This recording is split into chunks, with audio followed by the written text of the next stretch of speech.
Hi, my name is Wonderland, New York City-based director and creator of theater, television, and film, and also proud FENIX Global Artist Ambassador. Today, I am thrilled to be speaking with the renowned composer, performer, producer. His name, Joshua Freed.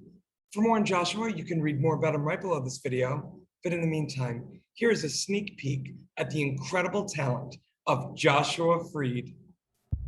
For the whole family. For the whole family. For the whole family.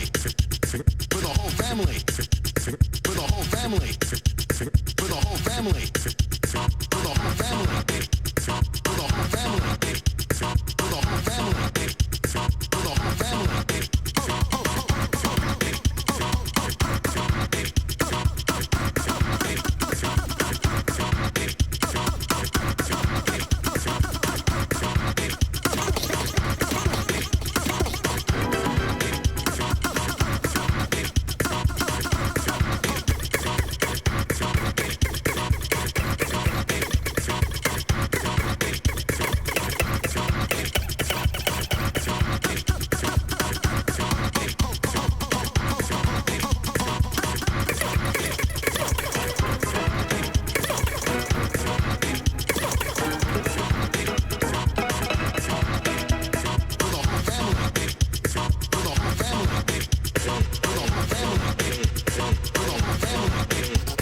Joshua, how are you? I'm great. It's nice to meet you.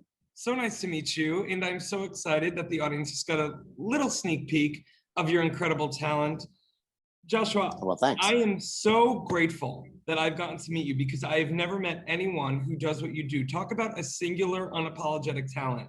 I want to know. I mean, really, I want to know well, thanks.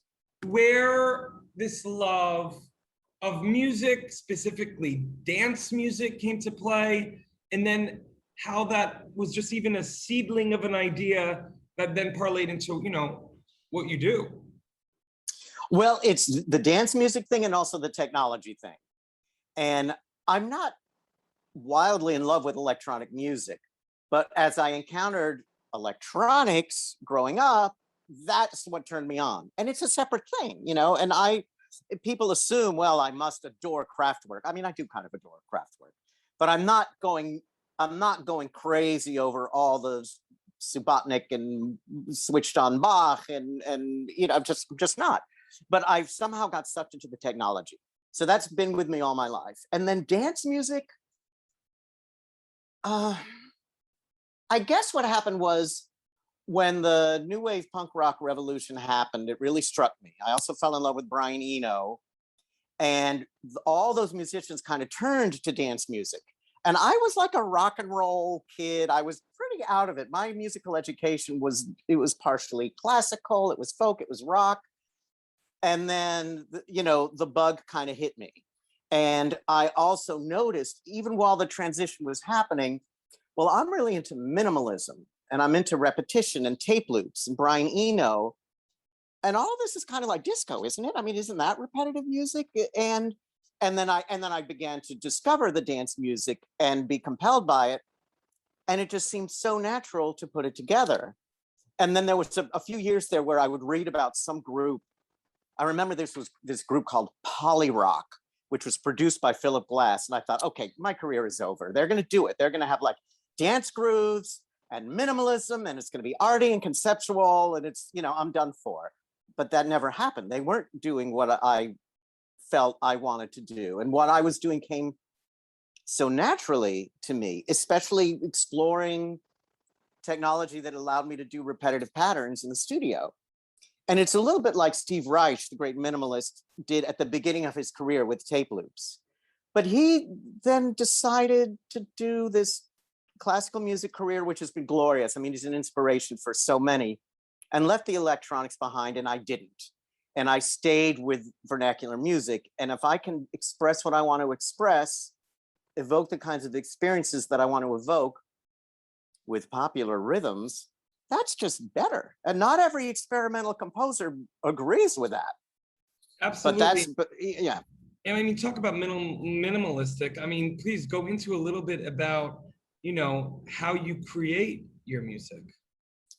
Well, It's changed over the years, but you're probably talking about my current project, Yes. which is Radio Wonderland, which has repetition and dance groove and this idea of sound processing and being in the moment, manipulating sound with equipment. All of that has been with me for all the years, many years. But with Radio Wonderland, I'm taking sound that I grab off the radio spontaneously during the show. So I walk on stage without any pre-recorded sounds, nothing. I have my technology, I have a boombox. The boombox is playing live FM radio, and I'll walk through the audience and I'll put the radio in front of an audience member and point to the dial. So they tune the dial, like, you know, look, ma, no hands, nothing up my sleeve. I plug it into my rig, and then suddenly the radio is blasting through the sound system. And then I take a loop out of the radio by hitting some buttons. And then I cut up that loop very precisely, very evenly. And it becomes a 4/4 bar of 16th notes. That means something to you and probably most of the audience. And just by doing that, random sound from commercial radio cut up, you hear this pattern and it's almost instantly automatically funky, just right there. And that originally was like all I wanted to do with Radio Wonderland. If only people could see this, they'd be amazed at how found sound works. And it's kind of like John Cage, except with Cage, he's saying you have to listen to any sound in the environment and hear the music in it, which is really glorious. But what I'm doing is something very different, and it's kind of maybe even more conservative in a way. I'm saying, here's a random sound, and I'm going to show you how musical it is and make it obvious. It's so blatantly musical, and that's what's so fun and so amazing. It's random sounds from the radio. I cut it up and boom, it's a groove. But I have other techniques where I process the radio in a certain way. So it's like a bass drum, a kick drum, and that becomes like a house music, techno, 4 on the floor underpinning.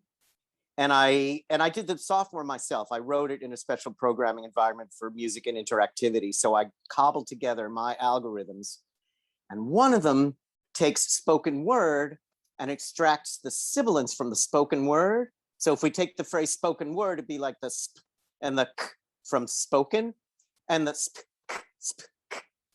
That is better for percussion than you could imagine. I mean, when I first heard it, I was amazed at how well it worked. And it gave me all these insights, like, what is percussion? Why are we so compelled by these certain sounds? What is a snare drum?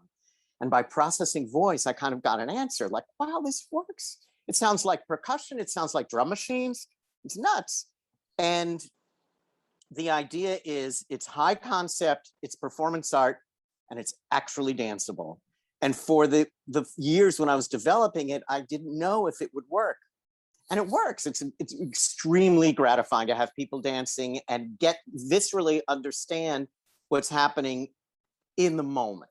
And on top of that, Joshua, and I'm sure you feel this way, that like every person who's in your audience feels like they're getting a very specialized performance, a very specialized composition, you know, because it seems like it's part improv, but also at the same time, it's like the way that I'm visualizing it as like a director, it's like we're even as if you were like a painter giving us a blank canvas.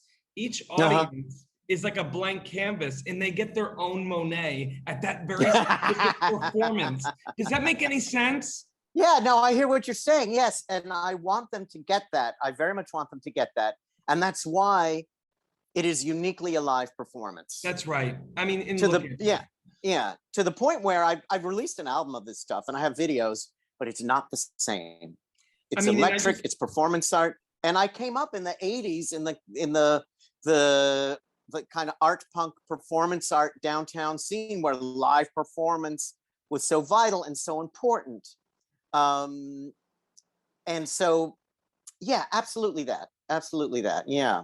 So yeah, and the audience, of course, has an effect on me. The way they dance or they don't dance or they laugh or they respond. I was at one show where something came on the radio that meant a lot to the people in the audience in particular. And they started screaming.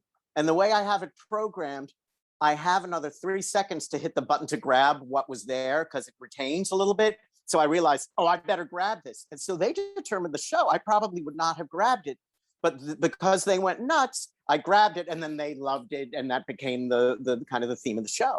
Joshua, I love that it's also kind of like, a choose your own adventure type of show, because for you as our conductor of the train, you get to, based upon the audience on that specific night and also the vibe, you get to, I'm sure it's fun for you as a creator, an artist, a performer, that each performance is, something where you're forced to stay on your toes.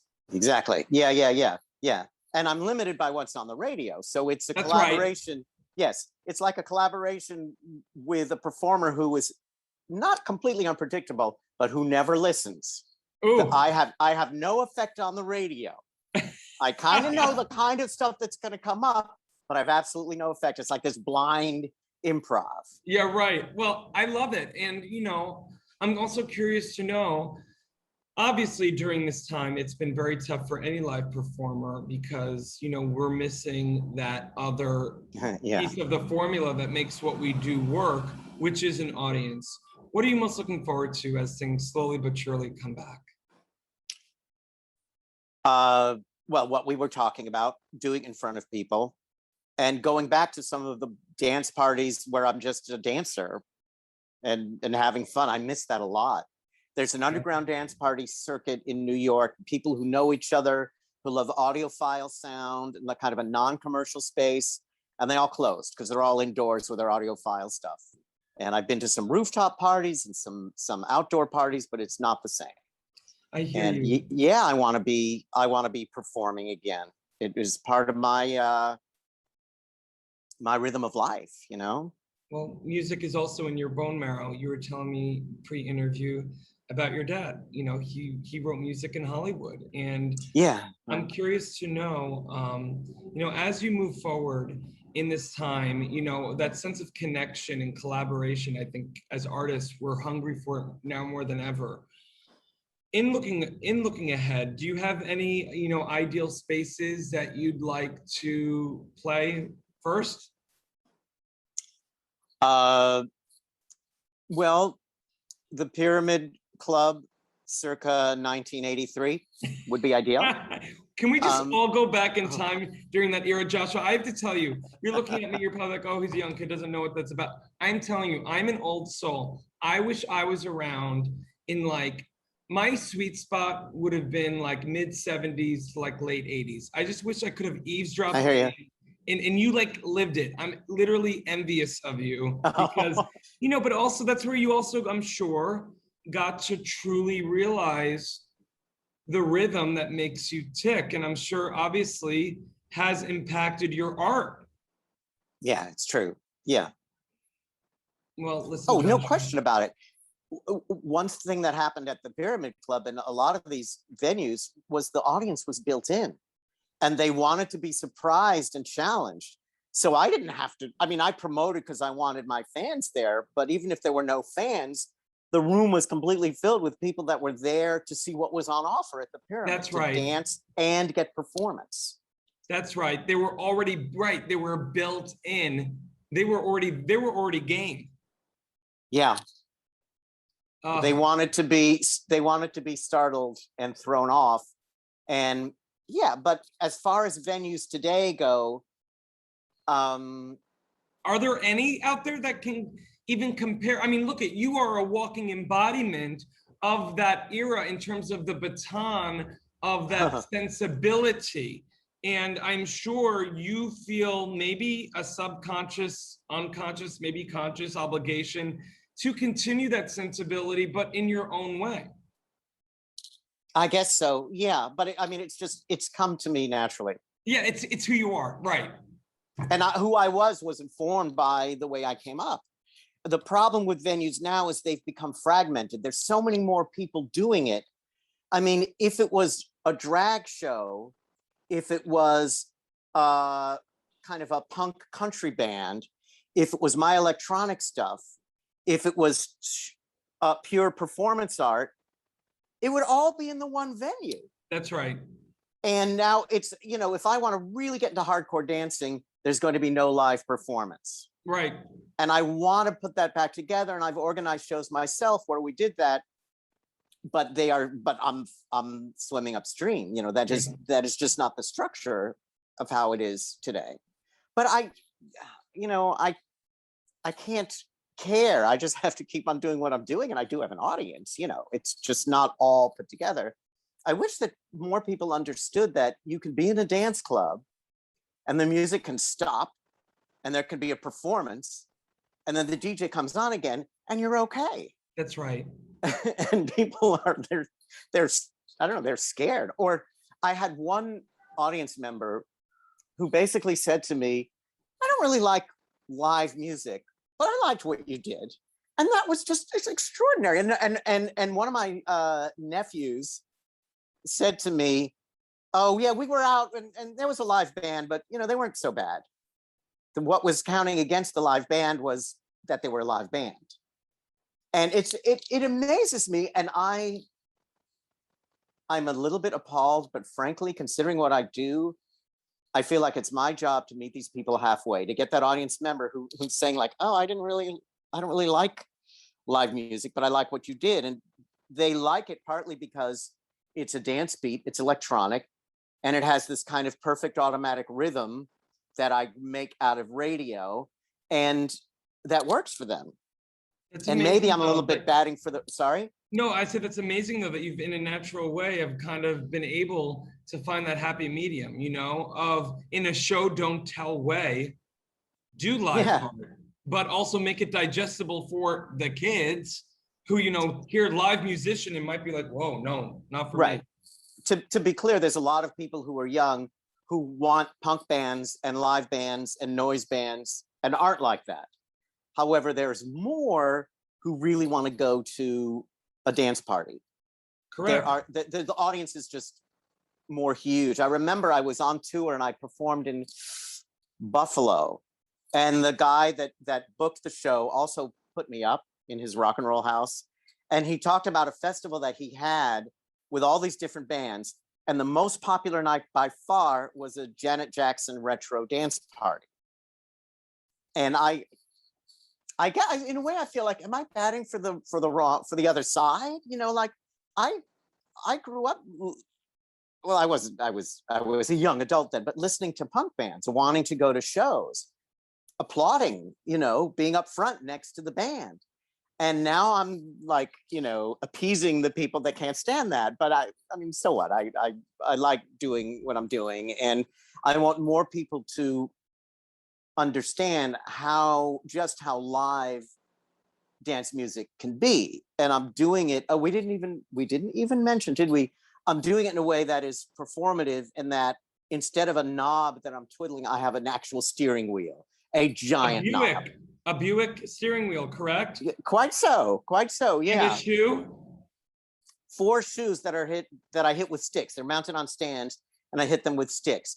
And they are simply drum pads that are surreal and large. You have some people with their drum triggers, and they're these, they're like a stovetop with these little zones that you whack. And I can't bring myself to do that. There's something so absurd about digital controllers. They're arbitrary. They could be anything. That's right. But I love the fact the steering wheel and the shoes, though. How did you come up with that? Well, there's 2 answers. One is the conceptual blah, blah, blah. And then there's the real story.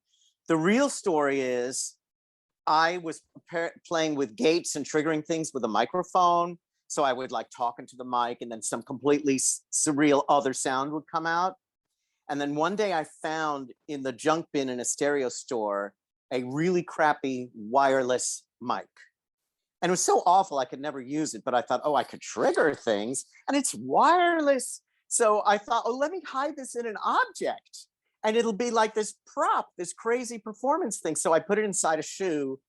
And then as part of my shows at the Pyramid Club, I would hold up this shoe and whack it, and sounds would come out of the speakers, and people thought it was very, very funny. And then in the years to come, I wanted to do more kind of advanced compositions with multiple triggering of gates. And so then I thought, it has to be shoes. I don't want to buy one of these drum trigger things. I can't. And when I decided to do Radio Wonderland, where I wanted to do my whole show based on found sound, I knew I needed some kind of continuous controller. And then I thought it had to be demonstrative and performative, and what should it be? And I came up with the steering wheel.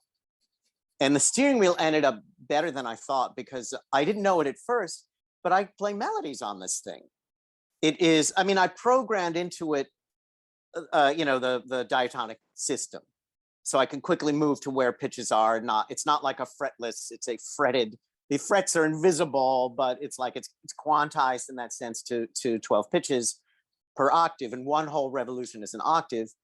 But it took me like 6 months before I realized this is really a transposing melodic type instrument. So let me start practicing and like get good. And so now I have to do that. And in the end, it's reached further beyond the sort of conceptual gag than the shoes, even though I like the shoes. And the shoes really grab people, like in a way that I still don't fully understand, like, what is it? It's just another drum trigger that's funny, but people like, they connect to it somehow. Maybe it's just because it's percussion. And with the wheel, the wheel keeps on changing its function. I have one giant knob and I'm changing pitch, or I'm changing a filter, or I'm using it like a turntable, and it's constantly changing what it's doing. And maybe that confuses people, but they glom onto the shoes. I love that. Well, listen, Joshua, you've obviously turned into what you're saying could have been a gimmick into a true instrument. And with your inventive imagination, in the sense of the possibility that you've had, obviously, since you were a kid, I can't wait to see you live. And I'm so grateful that our paths have crossed, and I could speak to you forever. But, in the meantime, I want our audience to please take a look at all of the links below this video. And it is so nice to meet you, really. Great to meet you. This is fun. Thank you. All right. In digital age, artists and bands struggle to make a living. In fact, only a small number of artists can live off their craft. For the 98% of artists that don't have the luxury of being signed to a label, it's tough. But artists deserve to live off their art. Wherever you are around the world, appreciation of music does not change. FENIX brings bands and their fans together, whilst allowing bands to properly monetize their passion. The FENIX app will directly connect bands and fans with no need for middlemen. We're utilizing the blockchain to give the power back to the artist once and for all.